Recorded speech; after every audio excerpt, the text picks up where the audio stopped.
Okay, pag-usapan nga natin 'to. Tignan natin itong response ni, Senator Bato. Parang ano siya dito, eh, ewan ko ba, may kinakatakutan ba o ano? Tignan nga natin. Saturday Presidente, which is sabi niya, agree with the devil, agreement with the devil. It's, nakita ko lang, it's just a plain appeal. Appeal to the President para pwede niya reconsider. Appeal lang naman yun. Appeal lang, nilalang mo 'yun. Para sa amin napakalaking step, bold move kumbaga. Hindi 'yun lang, hindi yung appeal lang. Isa itong malalim na pinag-ugatan. Kaya kasi kung simpleng appeal lang 'yun, bakit hindi niya kinausap in private? Pwede naman sila, 'di ba? BFF nga sila, 'di ba? So, bakit kailangan niyang mag-public or sa publiko, 'di ba? So, hindi lang 'yun appeal lang. That's it. That's the way I see it. It's an appeal. Ako pwede. Pero di ba binabatikos niya hakbang ang Pangulo? Ha? Ang tanong, pero 'di ba binabatikos niya yung hakbang ng Pangulo? Di ba parang kinukontra niya yung mga hakbang ng Pangulo? Well, we are in democracy, di ba? You're free to say what you feel. And yun mga feeling, you just feel strongly about yung safety. Yung kami yun, Parang kalayaan natin yun, freedom yun, nasa freedom country tayo. kami from Mindanao. Kami talaga yung grabe experience na nag-isipin. Even ako. Ako yung talagang galit dyan sa NPA. Si Lieutenant pa ako. Ang dami ko ng taong namatay sa ikwento. Who died by my side. Oh, 'di ba the same din yung sinabi ni VP Sara?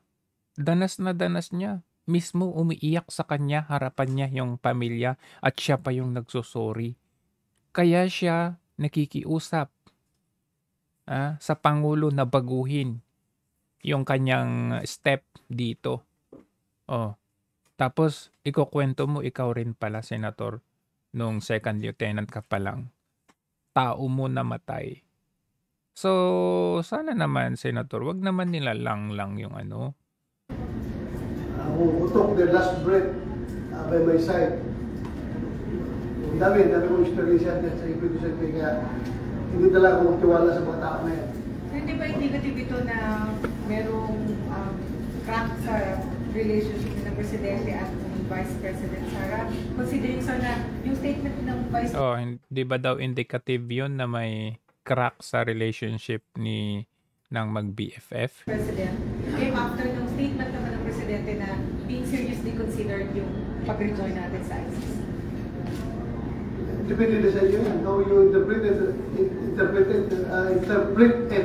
but sa akin, plain appeal lang. Dahil talagang strongly affected kami sa problema ng insurgensya. Oh, affected pala tayo eh. Kasi nga, para bang, okay lang naman siguro pag-peace to. Everybody wants peace. Paano yan? Sa'yo, okay lang mag-peace talk. Kay VP Sara is like talking to the devil. Peace talk, pero mag-peace talk tayo dapat not on their terms. It should be on the government terms. Hindi tayo magpapadikta sa kanila. Oh, hindi ba on their terms ang ginawa nila? Bakit ikaw pa yung pupunta sa Oslo? Di ba taga roon sila? Yung CPP NDF, CPP NPA NDF na yan, taga doon yung headquarters nila. So, kaninong terms yun? Kung ikaw pa na gobyerno ang pupunta sa Oslo, Norway. Oh, hindi. Kapag gano'n ang peace talk dahil, alam mo, masyado yung mapagbigay sa kanila para na yung Hindi ka makaiwas sa media, Senator. Alam mong didikdikin ka nila. So you have to stand up sana, Senator. Huwag naman ganyan. Kailangan ni VP Sara ng backup. Siya na nga, public, nasa, nasa government na nga siya eh. Ito, hayagang nagsalita doon sa stand ng Pangulo. Hayagan. Kailangan niya ng backup. Tropa nga kayo, di ba? Nakita mo nga yung si Dilima, yung asawa ni Juma Sison, kung ano na pinagdidemands. In fact, they are in no position to make such demands. Wala siya, Tama ka dyan. Naman pala eh. Then backupan mo si VP Sara naman, Senator. they are not in a position to make demands. Pero so, di ba hindi maganda? Patalo na siya, talo na yung pay. Pero so, di ba hindi magandang, parang hindi magandang tingnan na yung Vice President is contradicting the policy of the President. Hindi magandang tignan. Ano sagot mo? Kasi contradicting, appealing lang, it's appealing. Hindi lang yun. Hindi nila lang yun.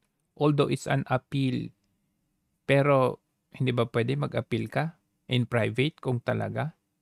Sagutin mo. Normal yan na magkaiba yung paningin nila. Knowing the Vice President, he had been a resident. Bakit parang, Senator? Noong binanatan ka sa ICC na isasama ka sa ICC, galit na galit ka. Iba yung mukha mo. Pero nung nakausap mo yung Pangulo at sinabi na sinecure ka na hindi papapasukin, tuwang-tuwa ka na naman. Tapos ngayon, naiipit ka ba sa dalawa? Kaya hindi ka makasalita ng hindi ka makaside kay VP Sara. Alalahanin mo. Malaki ang tinulong ng pamilya Duterte sa'yo. Tapos ngayon, porque nalagay ka sa alanganin at nakausap mo yung Pangulo o parang hindi ka na maka-stand doon sa side ng VP Sara. Mindanao for so long. She had been the mayor of Davao. Naman niya talaga yung problema sa insurgency. Naman Alam pala eh. niya kung anong ginagawa ng mga tao. Ikaw ba hindi mo alam, Senador? Why not stand behind VP Sara? I really feel, honestly, I really feel na umiiwas dito si Senator Bato. Trying to protect yung kanyang sariling kapakanan dito. Leaving those people who have helped somehow in the past. Pistok-pistok, pero papalakas lang sa kanilang pwersa. Alam mo yun pala eh. Pistok-pistok. Lakas sa pwersa. Tapos sasabihin mo okay lang yung pistoks. Basta that is not on their terms. On their terms na nga, gobyerno pumunta sa Oslo. Breakdown ng pistok, malakas na sila, laban na naman. Alam mo yung strategiya nila. Tapos hindi mo babakapan si VP Sara. Wala pong sincerity talaga yan si VP Dave na yan sa pistok. Never! How many years natin nagkipag-usap sa kanila? Wala pong nangyari. Because they are not sincere. Nakakasalita ka ng ganyan pag pinag-usapan yung estilo nila. Pero pag tinatanong kung binabakapan mo ba si VP Sara, ano yung masasabi mo doon? Pistok lang yan para magpalakas sa kanilang pwersa. Wala talaga. Pero kayo personally, pabor ba kayo may pistoks pa? Pabor ba kayo may pistoks? Pabor daw. Ako may pistok, provided walang ceasefire. Diyan pa lang sasagot mo na yan. Ang sinusuportahan mo dyan, yung Pangulo. Iniwan mo yung VP Sara. Meron bang pistoks na walang ceasefire? I mean, may pistoks ba na tapos may ceasefire? Paano ka magpipistok kung may ceasefire? So, paano mo alam mo yung very playing safe, Senator? Pabor ako sa peace talks pero walang ceasefire. Ano yun? Para contradicting yun Kasi yung may ceasefire, yan, gagamitin na naman na yan para magpapalakas. Pumunta sa mga barangay, mag-recruit ng mga tao, mamili ng mga armas, mamili ng logistics. Dapat isa lang yan. Pabor ka sa peace talks o hindi? Meron bang pabor ka sa peace talks pero dapat walang ceasefire? How can you attain peace talks kung may ceasefire? Yun ang gagawin ng mga NPA, maniwala ka dyan. Wala man talaga yung katapusan. Walang katapusan yan. Ngayon dapat na patapos na yung problema sa insurgency naman. Tapusin yan. Oo. Tapusin. Oo naman pala, Senator. Alam na natin na humihina na sila. Bakit tayo biglang may peace talks? May NTF LCAC tayo. Yun yung dapat i-push mo kasi yun yung legacy nung ano mo. 'Di ba? Yung dati mo namang boss o hindi mo na ba siya boss ngayon at hindi mo mabackupan yung NTF LCAC? Yan. At gusto na ng peace talk, well, let's talk peace. Dapat, let's talk peace, pero not on your terms. It should be on my terms, my government's terms. That you are not in a position to make demands. So hindi mo alam na gobyerno pumunta sa Oslo, Senator? Wala na kayo, patapos na kayo. You are leaderless, wala na kayong pinuno. Running in the hills na yung mga armado ninyo. So, who are you to make demands? Di ba? Dapat gano'n, ang peace talk natin. Peace talk without ceasefire. Dapat. Peace talks without Sa akin lang yan, ceasefire. that's my personal... Can you define, Senator, peace talks without ceasefire? Paano natin gagawin yung peace talks without ceasefire? Okay, pupunta ka sa Oslo, sasabihin mo kay De Lima, okay, peace talks tayo. Pero ano pa rin bakbakan pa rin yung mga tao natin doon sa Pilipinas Parang ganon. Kaya nga sila nag-ask ng peace talks kasi estilo nga nila yun at alam na alam mo yun. Estilo nila yung peace talks kunwari. Tapos magre-rebuild na naman sila. Reset ulit sila. Paningin. Kaya sayang eh. Patapos na tayo. Hindi naman siguro dapat na knock-out na yung kalaban mo, alalayan mo pa, patayuin. Pagkatayo niya, i-open mo yung mukha mo, suntukin mo ako. Di ba ganyan yung ginagawa ngayon? Knock-out na nga sila eh.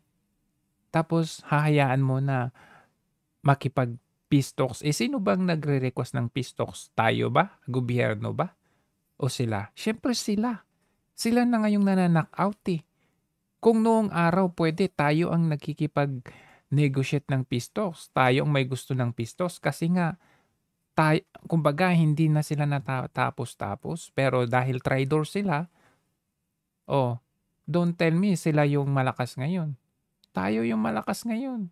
So sino ang nag-request ng peace talks? Di sila. Makabawi ka? Parang gano'n ang gagawin natin mo. Hindi masala na gano'n.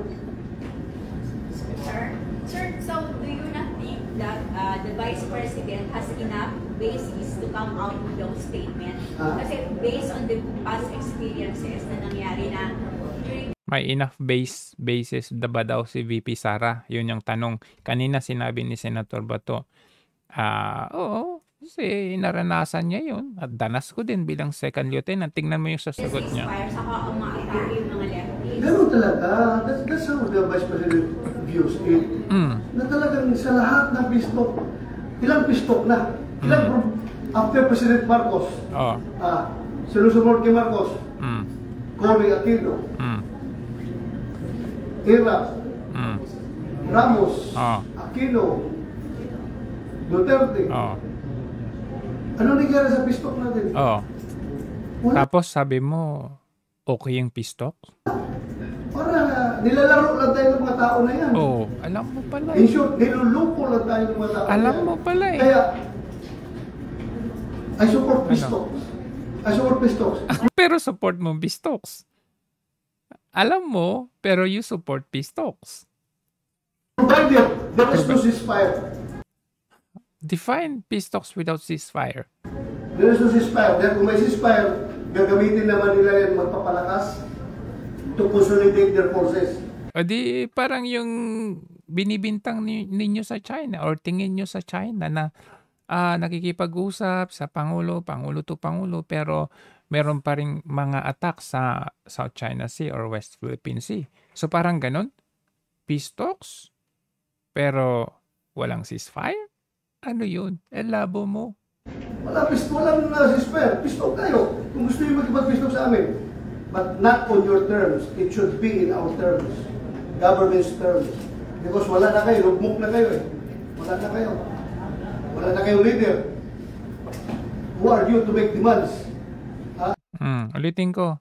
Hindi mo ba alam na gobyernong ang bumiyahe pa gamit ang pondo ng bayan pumunta sa Oslo?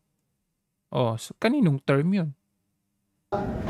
You don't have to make demands. The government should be on top of the situation. Ganun. Pero supportado niyo yung statement ni Vice President. Ang tanong, suportado nyo ba ang statement ni Vice President? Tingnan nyo yung sagot. Are you supporting the statement? Well, as I have said, everyone has his own perspective. Yes or no? Bakit hindi mo kayang sumuporta? Rally behind the Vice President's statement? Natatakot ka ba kay Marcos? Are you trying to protect securing your position? Ano mo pag nag-rally behind ka the VP Sara? Marami kaming baback up sa'yo sa 2025.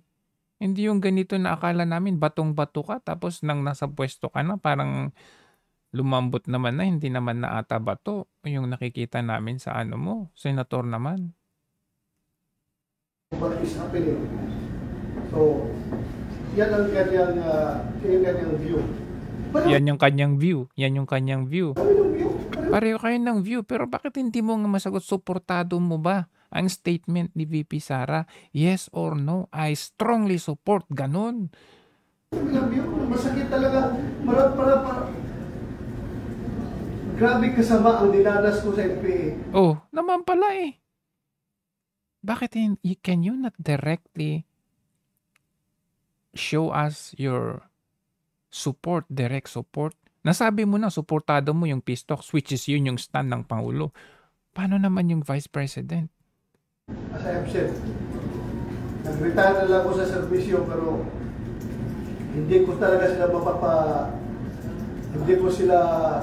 I cannot forgive them unless they surrender. Kung mag-surrender sila, di ba nga yan yung nangyari under NTF LCAC program? Nakuha natin yung tiwala nila na bumalik loob sa gobyerno. Tapos sisirain ninyo dahil lang sa peace talks. Peacefully, I can forgive them. But if they will not surrender and continue wreaking havoc in our communities, I cannot forgive them. Sir, ibang issue lang po. Sir, meron po kasi sa House ngayon sila Representative Barbers, yung death penalty para sa mga Chinese na mahulihan ng drugs dito. Okay, so to sum it up, I really felt na hindi binakapan ni Senator Bato itong si VP Sara. While you can say na dahil nasa public service pa siya, government pa siya, hindi pwedeng anuhin yung government to government. Sila Franz Castro nga eh. Binibira kayo ng lantaran eh. Galit na galit ka kay Raul Manuel kasi ganito pala. Tao mo yung inano niya. Ngayon sabi mo papaimbestigahan. Okay lan.